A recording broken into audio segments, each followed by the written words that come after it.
નમસ્કાર, હું છું અભિષેક. 2026 ગુજરાતી સિનેમાના ઇતિહાસમાં એક યાદગાર વર્ષ બની રહેશે, કારણ કે 2025માં બોક્સ ઓફિસના માઇલસ્ટોન તૂટ્યા, આંતરરાષ્ટ્રીય સ્તરે અમારી હાજરી નોંધાઈ, નવા વિષયો અજમાવવામાં આવ્યા અને તેમને યોગ્ય દર્શકો પણ મળ્યા.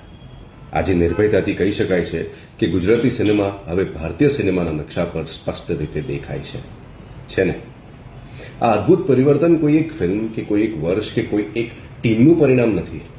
આ એ તમામ લોકોનું સંયુક્ત પ્રયત્નનું ફળ છે, જેઓ વર્ષોથી ગુજરાતી ભાષામાં કે ગુજરાતી સિનેમામાં વિશ્વાસ પોરીને સતત યોગદાન આપતા રહ્યા છે.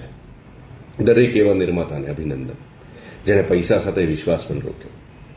દરેક એવા ફિલ્મમેકરને સલામ છે, જેણે લોહી, પરસેવો અને ઊંઘ વિનાની રાતો અર્પણ કરી છે. અને દરેક કલાકાર, ટેકનિશિયન, લેખક, વિતરક, પ્રદર્શક અને ટીમ મેમ્બર્સને જો એ ઈમાનદારી અને નિષ્ઠા પર વિશ્વાસ રાખ્યો અને નિષ્ઠાથી કામ કર્યું.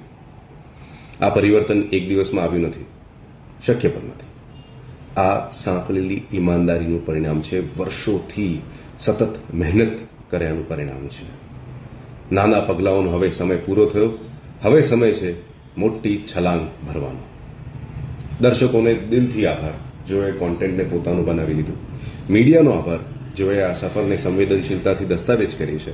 અને તમામ હિતધારકોનું વંદન, જેઓએ આજની ઉજવણી શક્ય બનાવી છે. ગુજરાતી સિનેમાને એક શક્તિશાળી, નિર્ભય અને ઉજ્જવળ 2026ની શુભકામના. કહે છે ને કે પિક્ચર તો અભી બાકી હે મેરે દોસ્ત.